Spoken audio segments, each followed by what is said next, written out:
Posted by you/past professional 384. I, 27F, have been with my fiancé, John, 28M, since high school. We dated and broke up because his mother, Debbie, 53F, convinced him we were too young to be in love. We went our separate ways and attended college. During my sophomore year, we started talking on social media again. He apologized and said he missed me, and we got back together. Cue the waterworks. Debbie literally cried the first time she saw that we were back together and told John that I must have done witchcraft on him. I've always respected Debbie because of my upbringing and my mother's teachings. I was raised not to argue with elders, but she definitely takes advantage of that. Since John and I got back together, she has tried to set him up with women from her church, her workplace, and even her friends' daughters. John rejects all of them, but Debbie says that I'm controlling him.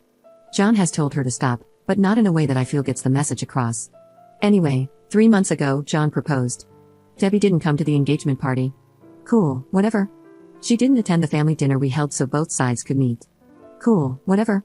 John's dad did come and apologize for his ex-wife's behavior. He left her when John graduated high school. I told him not to worry about it. The problems really started when John decided to confront his mother about her behavior toward our engagement. This seemed to finally make him realize how much she's interfering, as he's always tried to brush it off, and told me to do the same. She gave him a sob story about how she got pregnant with him before marriage, never had a proper wedding, and now feels triggered by our situation. She had a shotgun wedding at the courthouse.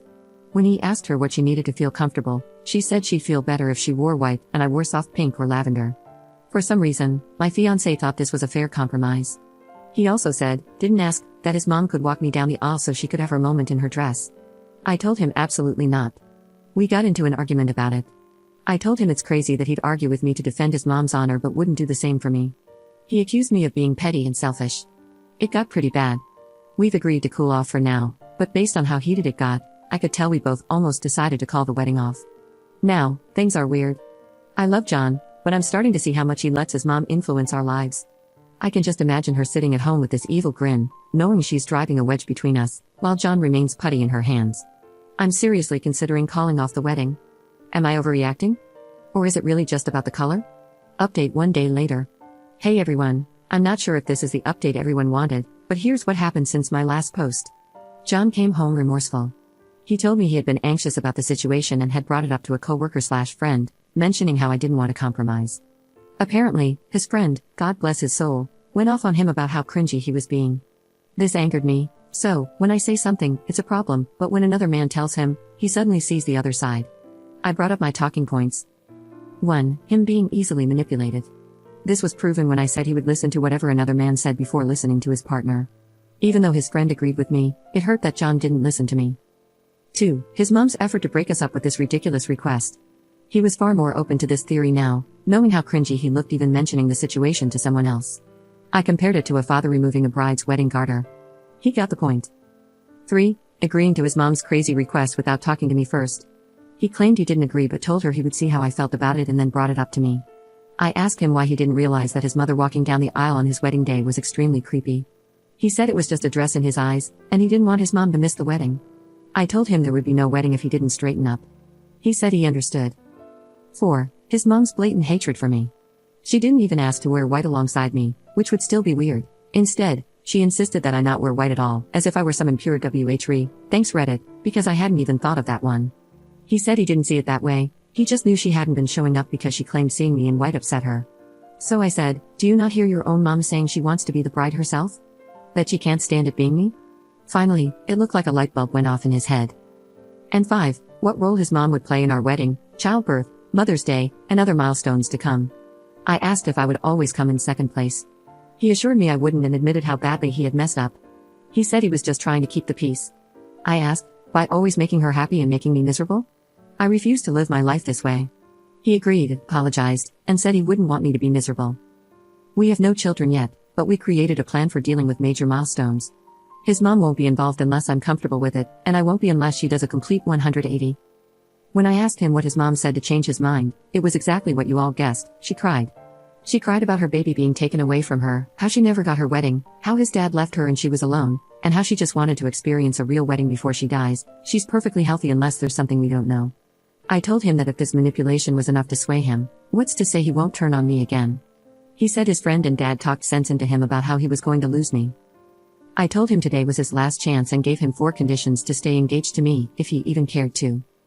1. Go low contact with his mom and do not let her make any decisions about our wedding, which will be postponed another year to see if he sticks to his word. 2. Attend counseling, both individual and couples therapy. 3. Speak to his mom about her behavior toward me, with me present, because every time he goes alone, he comes back with an excuse for why he let it go. And 4. Create strong boundaries and learn to uphold them. He agreed. Then came the hard part. I showed him the post. I felt bad as he read everyone ripping him to shreds in the comments. I could see how uncomfortable he was, especially when people called him a spineless mama's boy and made other remarks about his mom. He was hurt that I agreed with comments suggesting I should leave. He read for a few minutes until someone called him a spineless "see you next Tuesday" and then handed my phone back. He said the comments were harsh but acknowledged they showed how insane the situation sounded, even if he had just been trying to keep the peace. Reading the post was the final wake-up call for him. He said seeing everyone telling me to leave physically hurt him because he knew he deserved it. We called his dad, whom I'm no longer calling my future father-in-law because I'll call off this wedding tomorrow if John doesn't have my back when we speak to his mom.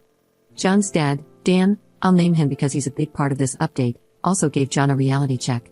Dan was relieved John had decided to get his act together. We agreed to go to Debbie's house tomorrow with Dan and John's aunt. My dad is tagging along. John said he would tell his mom that, under no circumstances, can she make our wedding about her. He also said that if she cries or tries to guilt-trip him, he will go no contact with her. I feel terrible because getting a man to stop talking to his mother wasn't something I ever thought I'd want. I doubt Debbie will come around, especially not tomorrow with all of us against her. I don't know if John will backtrack once we get there. I've explained that if he doesn't grow his spine, I'm leaving. He can either marry me or marry his mom. That's my ultimatum. He says he chooses me. We'll see, I guess. This should make me happy, but I still feel icky. I'll update tomorrow after we talk to Debbie. Second update 1 day later. Hey everyone, I'm back with the last update. Some people reached out to disrespect me. I honestly don't care if you don't believe my story or find me annoying, but messaging me to call me names, be disrespectful, and or say I shouldn't wear white to my own wedding is classless. I won't respond, and I genuinely hope you all get the help you need for whatever trauma makes you that much of an angry person. To all the people who have reached out with positive vibes and advice, thank you so much. Anyway, John and I met up after work, and we headed to pick up Dan. John's aunt couldn't make it. My dad was meeting us there. I had really bad anxiety.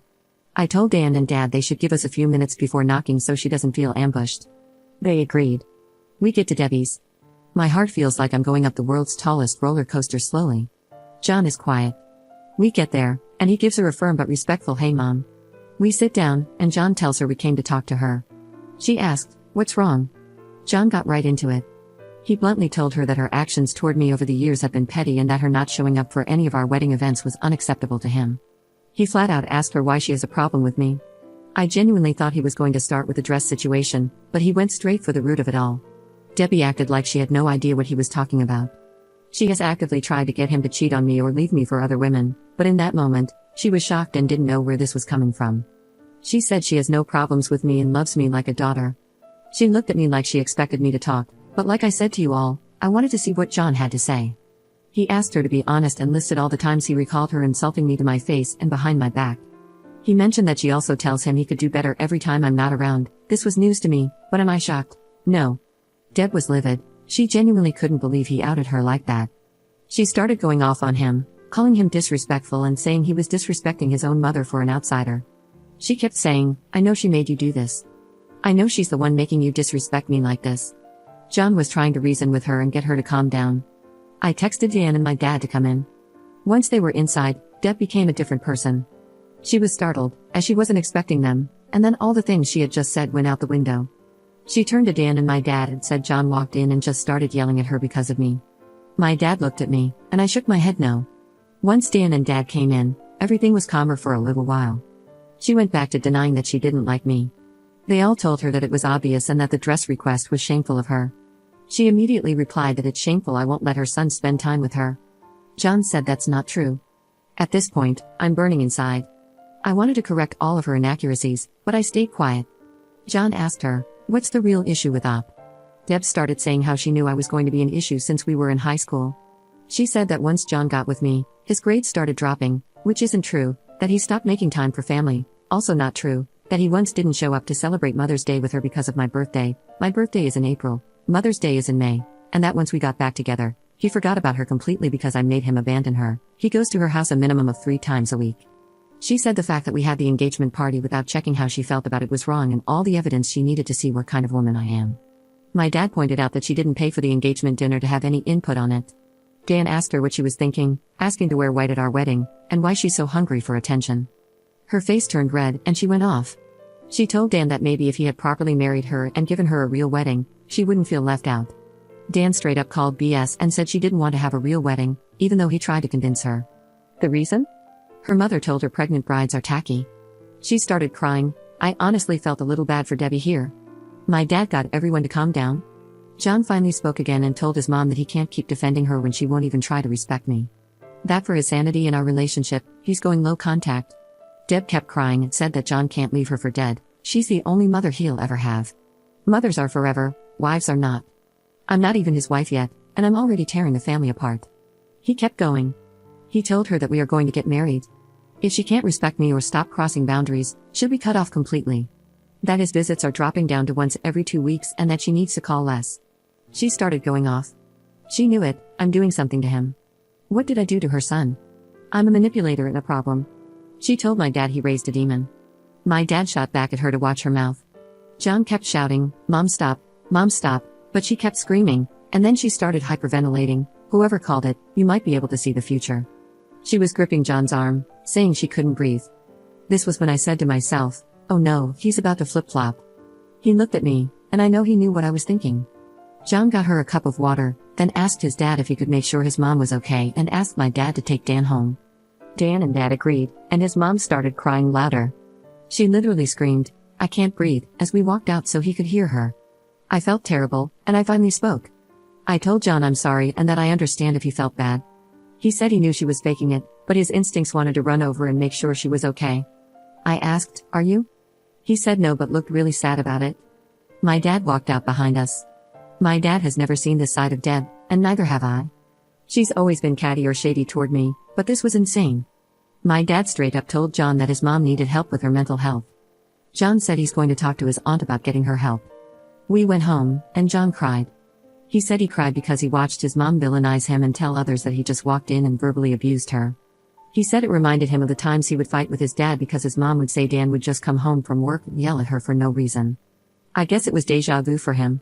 He was silent after she said that, so I believe it struck a nerve with him. He decided to go no contact for now. I did ask him if he was okay with me posting this part, and he said yes. Before we went to Deb's house, I called a couple of counselors in our area to check availability, and our first couples therapy session is next month. It's a little while away. He called his provider today to check for a therapist within his insurance and got an appointment for himself for the 23rd. The ball is rolling, and John seems like he's on the same page as me. I know this is weighing on him, though. Dan called us and let us know he got Deb to calm down. He said he spoke to her as best as he could about her harming her own relationship with John, but she didn't want to hear it. Thank you, Reddit. I really didn't expect this to blow up like this. The advice and well wishes I got from this were so overwhelming, in a great way. While I should be happy, something about it all just makes me feel down. I hope that Debbie gets better and we can one day have her in our lives. Something about that comment about her mother made me hurt for little Debbie. Hopefully, one day I'll get to hear her stories.